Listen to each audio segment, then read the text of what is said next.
What's up, folks, and welcome to my channel, Cloud Tech Quest.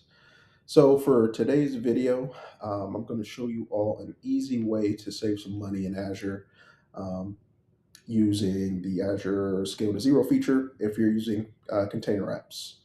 So, I'll be going through a live demo here very soon, kind of going through that feature. But as far as what I have deployed right now.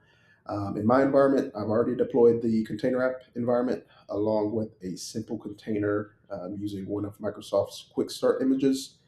And we're just going to look at what actually happens behind the scenes when Azure Container App scales down to 0 replicas and then spins back up when traffic hits the app again.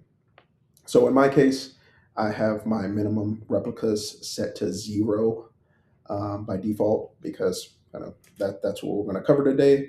But for production environments, I would not recommend this at all. So I'll kind of go through some use cases on when you might use this feature later on in the video. But if you're new to Azure Container Apps, it's essentially a serverless container platform. So unlike Azure Kubernetes Service or AKS, you get the benefits of containers without managing the Kubernetes infrastructure yourself. So there's no node pools, no cluster management, and you don't have to worry about patching worker nodes yourself. So all of that is taken care of by Microsoft. When it comes to the Azure Container Apps, when your app isn't receiving traffic, Microsoft will completely shut down all your running replicas, meaning you're not paying for idle compute. Then as soon as a request comes in to your app, it'll automatically start the app or the container back up and serve that request. But this is very important. So there is a trade-off here if you're going to scale to 0, and that's the cold start latency. So since my app scales all the way down to 0, the very first request might take a few seconds while Azure starts the container back up. So ideally, you would use this for, let's say, some low traffic apps, internal APIs, development environments. Definitely will kind of help you save on some costs there, or even some event-driven workloads. So those use cases really can be worthwhile in terms of cost savings. So in my demo, I'm just, like I said, I'm just going to run a basic app using a quick start image just to demonstrate how the scaling behavior works. So let's get started. Alrighty, guys. So we are in the demo portion of our video here. Basically, I'm just going to cover what we have going on, what's configured, what's running, and what our next steps are going to be. So currently right now, as you can see, I just have a container app environment, which has one container app. Again, this is the simple, basic Microsoft Quick Start image. So this is nothing fancy. Just wanted to use this for demo purposes. But if we look under our revisions and replicas section here, you can see that we have one running or active revision. And under our scale section here, you'll see that the min replica is set to 0. So this is the scale to 0. Max replica, this is defaulted to 10, I believe. I didn't bother changing this. This is a demo. I'm not worried about that. Now, in terms of the cooldown period and polling interval, this is pretty important. The cooldown period is set to 300 seconds, and the polling interval is 30 seconds. Now, something to note, when you're using HTTP or TCP scale rules, these two options really do not have any effect. They don't come into play at all. So really, these values aren't doing too much for our demo, but I just wanted to call that out.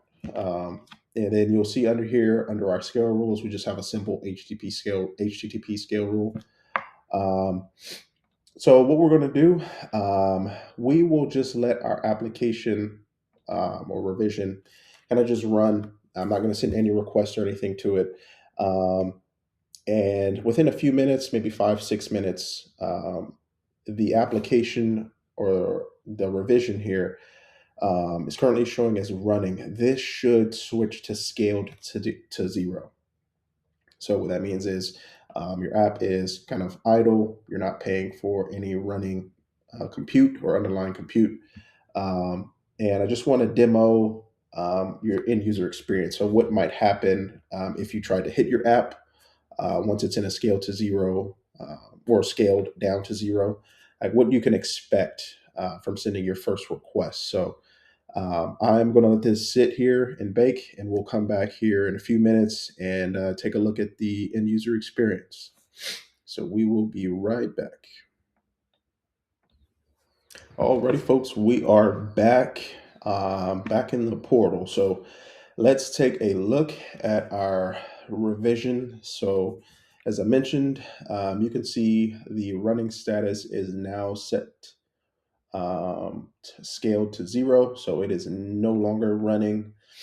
We can go into the logs and get some pretty good granular details, but essentially the app is scaled down to zero. It's not running at the moment. So really, you're not paying for any compute costs to run your app. So um, what I want to go through is what you can expect if you send a request to your app that's currently scaled down to zero. So what I'll do is let me just refresh my revision here. What I'll do is select my revision and select the ingress point here, which is the revision URL. And you'll see it's taking a little bit of time there. Um, just give it a bit. So it took, I don't know, maybe roughly 5 to 7 seconds or so to start, but the request eventually made it. Now, you would imagine, or you would ask yourself, is that going to be on every request? No, this is just a one-time thing to get your app. Once your app is fully up and running, you shouldn't experience that. So I'm just going to refresh my revision here. You'll see the status is back to running. And if we select our ingress or revision URL, you can see it launched right away. Well, that's going to sum it up for today's demo. This is a very quick and simple demo, but just wanted to shed some light into the scale to zero feature when it comes to Azure Container Apps. Like I mentioned, because of the cold start, this is not ideal for production workloads, but for development environments, internal APIs, lower landscapes, this is a great feature because you'll be able to save a bit on cost. So there's some good there. And I'd really appreciate if you guys were able to like, subscribe to the channel. Also, check out my blog, Cloud Tech Quest. I'm really trying to pump out more content here on the channel as well as the blog. So just stay tuned. If you really enjoy Azure architecture, security, automation, infrastructure as code, and networking, I'm really going to try to pump out more content for you all. So again, like and subscribe, and I will catch you guys on the next one. Do you